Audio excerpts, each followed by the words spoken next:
Kembali tim Jimat punya cerita. Inilah cerita misteri bersambung yang ditulis Restu Wiraatmaja dengan judul Ngunduh Jiwa seri yang keempat.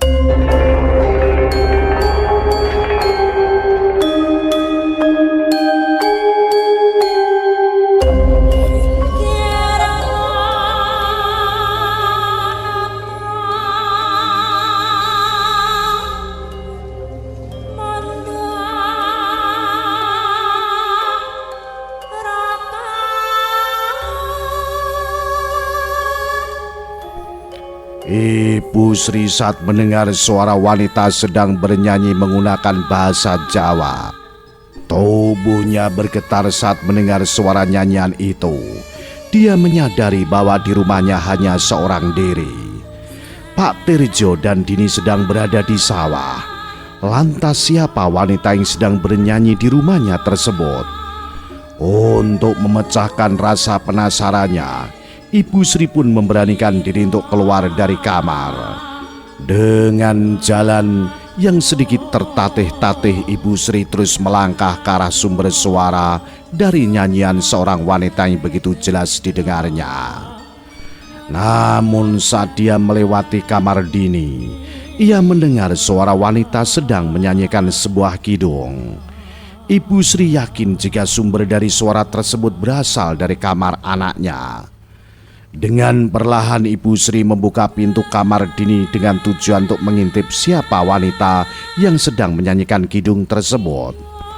Setelah Ibu Sri membuka sedikit pintunya, melihat ada orang lain yang tengah berada di belakang kamar Dini. Seorang wanita dengan pakaian layaknya pengantin sedang merias wajah dan menyisir rambutnya. Setelah itu dia memakan bunga melati yang sudah ia sediakan di atas meja rias milik Dini. Wanita itu memakan satu persatu bunga melati sembari menyanyikan sebuah kidung Jawa. Perasaan Ibu Sri semakin tidak enak. Ia hanya mengintip dari balik pintu. Ia tidak berani untuk menyapa atau masuk ke dalam kamar tersebut. Ada satu kejanggalan yang membuat Ibu Sri yakin jika wanita yang ia lihat itu bukanlah manusia. Saat wanita itu sedang bercermin, Ibu Sri melihat dengan mata kepalanya sendiri jika bayangan wanita yang ada di cermin itu tidak terlihat. Ibu Sri pun perlahan untuk menutup pintunya dan berniat untuk kembali ke dalam kamarnya. Namun saat dirinya hendak menutup pintu, tiba-tiba wanita pengantin itu mengucapkan sesuatu. Dia mau masuk dulu, Bu. Jantung Ibu Sri langsung berdegup dengan kencang. Dari tangan hingga kaki, semuanya langsung gemetaran hingga membuat tubuhnya sulit untuk digerakkan. Ibu Sri menundukkan wajahnya ke bawah. Keringat dingin mulai berjatuhan. Ia kembali menguatkan tangannya untuk menutup pintu. Akan tetapi saat pintu ingin ditutup, tiba-tiba ada sesuatu yang menahan pintu tersebut untuk ditutup. Ibu Sri pun mulai merasakan hawa merinding yang begitu jelas. Dia merasa jika wanita pengantin itu sudah berada di dekatnya. Dan benar saja, saat Ibu Sri mendongakkan wajahnya ke atas, ia terkejut saat sosok wanita pengantin dengan wajah yang benar-benar pucat dan kedua matanya yang menghitam sedang menatapnya sambil menahan pintu. Lalu tidak lama kemudian wanita pengantin tersebut mengucapkan sesuatu. Dia mau masuk dulu toh, Bu. Setan!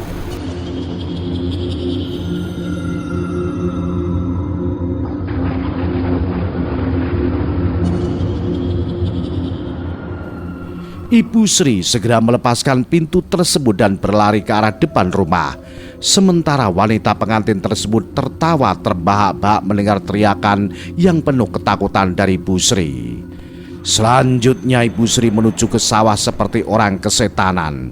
Ia terus berlari hingga menabrak orang-orang yang ada di sekitarnya.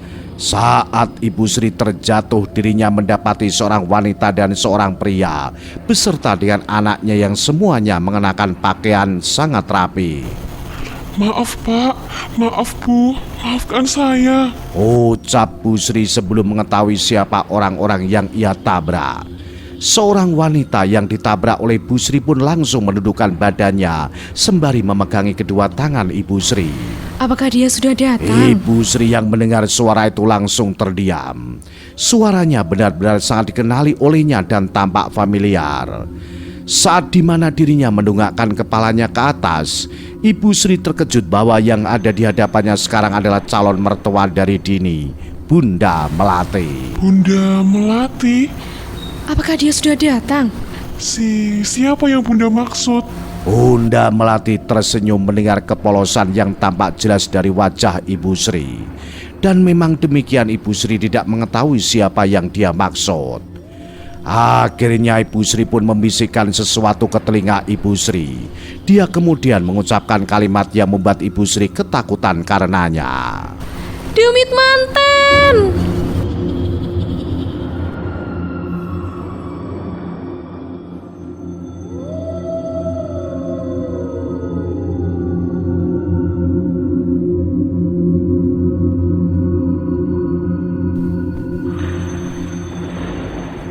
Bunda Melati tersenyum manis kepada Ibu Sri. Bagian pipinya mendadak menjadi merah merona hingga kedua matanya yang awalnya terbuka lebar kini menjadi tertutup seperti memberikan sesuatu kepalsuan dalam menghidangkan makanan yang ingin ia berikan kepada tamunya. Jadi itu demit manten. Hus, jangan kenceng-kenceng ngomongnya. Nanti anak saya tahu. Sekarang di mana Dini? Di hadapannya sudah berdiri seorang pria asing yang belum pernah ia temui. Entah itu siapa, tapi Ibu Sri hanya mengenal dua orang yang sekarang ada di hadapannya. Dua orang adalah Bunda Melati dan juga Bagus. Sedangkan satu pria yang sedari tadi memandangnya dengan pandangan bengis masih berdiri terpaku sembari mengisap rokok kreteknya yang sangat menyerbak itu. Ibu Sri pun berusaha bangkit.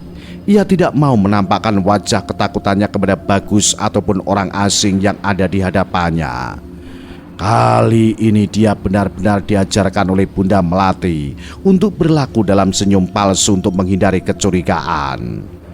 Bagus yang awalnya terdiam, kini dia menerobos maju ke depan. Ia kemudian mencoba untuk memapah langkah Ibu Sri yang sudah tertatih-tatih. Ibu nggak apa-apa kan? Ibu baik-baik saja, Nak. Terima kasih ya. Bagus memperhatikan luka di bagian kepala Ibu Sri. Ia tahu mungkin semalam tadi calon mertuanya ini mendapatkan sebuah tragedi hingga membuat kepalanya menjadi terluka sampai-sampai harus ditutupi menggunakan kain perban. Ibu Sri pun mengantarkan mereka semua menuju ke dalam rumah. Seperti biasa, ketika ada tamu, Ibu Sri langsung buru-buru untuk menuju ke bagian belakang rumahnya. Namun entah kenapa di saat dirinya melewati kamar Dini, Ibu Sri masih merasakan merinding yang sama. Ia masih teringat dengan jelas akan penampilan dari wajah sosok demit manten itu. Sejenak Ibu Sri terdiam sembari menatap kamar Dini. Tentu saja hal ini membuat Bagus dan yang lainnya bertanya-tanya. "Bu, ada apa?" tanya Bagus. Ibu Sri memegangi kepalanya. Ia berusaha untuk menolak segala ketakutan dan tekanan yang pernah ia rasakan beberapa hari terakhir ini. Berbeda dengan Bunda Melati, ia tampak tersenyum dari kejauhan. Kali ini Bunda Melati benar-benar tahu di mana lokasi tempat demit manten itu berada. Ia kemudian melangkah mendekati Bu Sri yang masih berdiri mematung di hadapan kamar Dini. Langkahnya tampak anggun hingga membuat Bagus dan seorang pria asing di sebelahnya merasakan ada yang tidak beres dengan cara berjalan dari seorang Bunda Melati. Setibanya di dekat Ibu Sri, Bunda Melati langsung memegang pundak Bu Sri dan mengatakan sebuah kalimat. Aku tahu apa yang sedang kamu takuti saat ini. Orang Jawa bilang, jika kamu takut akan pantangan, maka kamu juga akan merasakan hal itu. Kalimat itu seperti membuat keyakinan Ibu Sri kembali dengan seketika. Bunda Melati sudah tahu apa yang ditakuti oleh Ibu Sri. Tatapan matanya yang begitu tajam membuat Ibu Sri kembali melanjutkan perjalanannya menuju ke arah belakang rumah untuk menyiapkan hidangan untuk Bunda Melati dan yang lainnya. 5 menit kemudian, Ibu Sri kembali ke ruangan depan sembari membawa makanan dan minuman yang nantinya akan dihidangkan untuk Bunda Melati dan yang lainnya. Akan tetapi dilihat dari cara langkah yang dilakukan oleh Ibu Sri, tampaknya ia merasa sedikit tertekan. Langkahnya seperti sedikit tergesa-gesa hingga membuat minuman yang ia bawa menjadi tumpah di bagian nampan. Kedua tangannya bergetar seperti menahan rasa takut. Belum lagi dengan kedua matanya yang selalu menunduk ke bagian bawah. Ibu Sri benar-benar merasa ketakutan terhadap sesuatu. Monggo, silahkan. Ucap Ibu Sri dengan nada yang rendah. Bunda Melati membuka tas yang sudah berada di pangkuannya. Ia kemudian mengambil sebuah kantong kresek berwarna hitam yang berisi bunga melati. Baunya yang menyerbak membuat orang-orang yang dari sekitarnya merasa risih. Bunda Melati tidak peduli. Cemilannya di waktu pagi haruslah menggunakan bunga melati dan kopi hitam. Bercampur dengan jajanan pasar, serangkaian cemilan yang disiapkan oleh Bunda Melati mengundang perasaan aneh di setiap lubuk hati orang-orang yang melihatnya. Kopi hitam ini seperti jantungku, sedangkan bunga melati, ia seperti darah yang mengalir ke tubuhku. Aku harus memakan dan meminum ini tiap hari. Bagus tidak heran jika ibunya memang menyukai dua makanan yang aneh tersebut. Sudah sejak lama orang tuanya ini selalu menyajikan hidangan yang berbeda di saat mulai sarapan di pagi hari. Selagi Bunda Melati menyantap hidangan, Ibu Sri meminta izin untuk pergi ke belakang untuk menuju ke kamar mandi. Akan tetapi sebelum Bu Sri bangkit dari duduknya, Bunda Melati tiba-tiba menyumpai Ibu Sri dengan sumpah serapah yang mengerikan. Jika tidak, jiwamu yang terikat, maka sukmamu yang terjebak. Tidak sopan sekali dirimu meninggalkan tamu yang sedang menyantap hidangan. Ibu Sri tidak mengindahkan perkataan tersebut. Ia tetap meninggalkan Bunda Melati dan melangkahkan kakinya menuju belakang rumah. Dirinya memang tidak ada urusan yang penting dengan Bunda Melati. Namun berbeda dengan Bagus.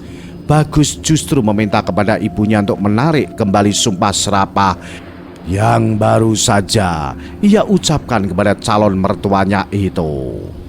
Bunda, aku minta untuk tarik sumpah serapah itu. Ibu Sri kelak akan menjadi mertuaku. Kamu salah, anakku. Bunda Melati kembali menelan kembang melati lalu menyeruput kopi hitam kesukaannya. Sembari menatap kamar Dini, ia sudah tahu letak keberadaan demit manten yang sudah tiba di rumah Ibu Sri itu. Dia tidak akan lama lagi hidup, nak. Untuk apa dirinya dipertahankan seperti itu? Saat dimana Bunda Melati masih memperhatikan kamar Dini, tiba-tiba pandangan Bagus menuju ke arah yang sama. Dia merasa ada yang aneh dengan kamar calon istrinya tersebut. Dan benar saja, tidak berselang lama pintu kamar Dini terbuka dengan sendirinya. Hawa merinding langsung terasa kuat di tubuh Bagus saat itu juga. Lalu dari dalam kamar tersebut terdengar suara gemerincing gelang dari tangan pengantin yang dibunyikan dengan sengaja. Bunda, jangan bilang kalau ini adalah... Kita tidak akan memiliki ikatan darah kepada siapapun, nak. Terlebih lagi kepada orang-orang yang berada di bawah kita, nak. Warga desa di sini dan sekitarnya selamanya akan menjadi tumbal. Ketakutan Bagus semakin membesar tatkala suara gemerincing itu sudah dekat dengan keberadaan pintu kamar. Dia yakin sebentar lagi akan keluar sosok yang ia ketahui sebelumnya. Sosok yang pernah merasuki dua wanita yang merupakan istri dari Bagus sebelumnya. Dua wanita tersebut bernama Rahayu dan Kusumawati. Rahayu? Dari kamar Dini terlihat dengan jelas jari jemari dengan kuku-kukunya panjang nan runcing keluar dari bagian daun pintu, disambut dengan suara gemericik gelang. Akhirnya sosok demit pengantin keluar dengan menampakkan wajah yang penuh dengan dendam dan kebengisan. Senyuman yang menindas keberadaan Bagus membuat dirinya teringat kembali akan korban pertama dari praktek yang dilakukan oleh ibunya sendiri. Dia adalah Rahayu. Sosok itu menggerak-gerakkan kepalanya ke kanan dan ke kiri sambil tersenyum ke arah Bagus. Sepertinya Bagus adalah sosok seorang yang sangat dikenali oleh sosok demit tersebut. Kau tambah cantik, Rahayu. Ucap Bunda Melati kepada sosok wanita yang mengenakan pakaian pengantin yang sedang berdiri menatap mereka bertiga di depan pintu. Bu, ucap Bagus dengan ekspresi penuh ketakutan. Dia tidak percaya selama ini sosok dari Rahayulah yang sering meneror dan menjadi alat serta wadah bagi demit manten. Semuanya dikendalikan penuh oleh Bunda Melati. Sosok demit manten tersebut bergerak ke arah belakang. Sepertinya ada sesuatu yang ingin dia lakukan atas perintah tuannya, yaitu Bunda Melati. Berbeda dengan Bagus, dia justru bergerak maju dengan tujuan untuk menghalangi kehendak dari demit manten yang ingin mencelakai ibu. Namun takdir berkata lain. Bunda Melati melarangnya dengan cara mengancamnya dengan ancaman yang sangat keras. Sekarang kau boleh memilih siapa yang ingin kau selamatkan kali ini. Bu, ini sudah kelewatan batas. Dini atau ibunya. Bagus terdiam. Ia bahkan tidak bisa mengatakan apapun untuk memilih pilihan yang diajukan oleh ibunya. Kejam memang. Dalam kehidupannya Bagus hanya dituntut untuk memilih. Sedangkan kedua orang tuanya dengan seenak jidatnya dia memainkan kehidupan dan kematian seseorang demi ambisi yang diinginkan pribadi.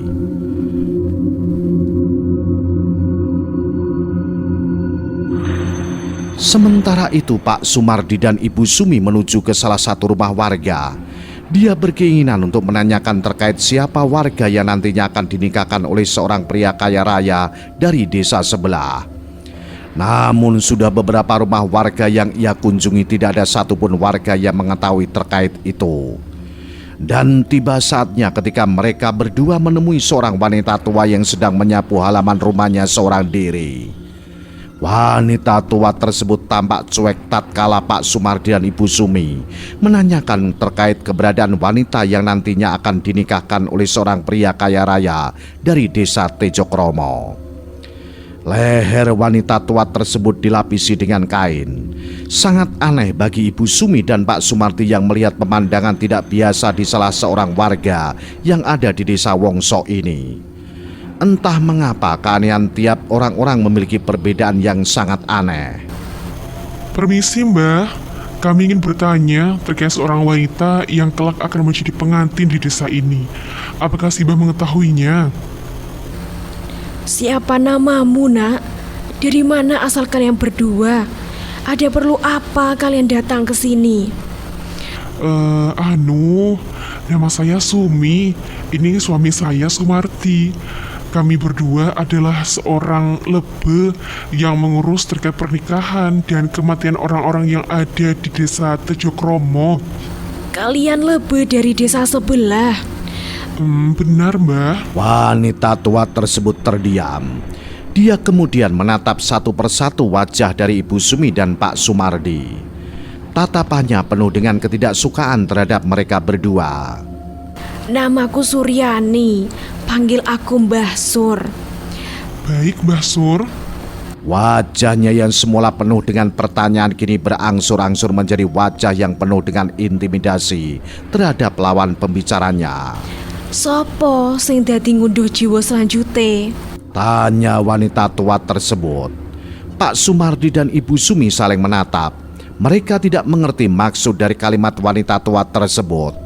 Yang mereka tahu dalam istilah pernikahan di sukunya, ngunduh manten adalah sebuah kalimat yang tepat. Nah, bagaimanakah kisah selanjutnya? Apa yang akan terjadi kemudian? Ikuti terus cerita misteri bersambung Ngunduh Jiwa. Salam Jimatres, salam satu misteri. Au.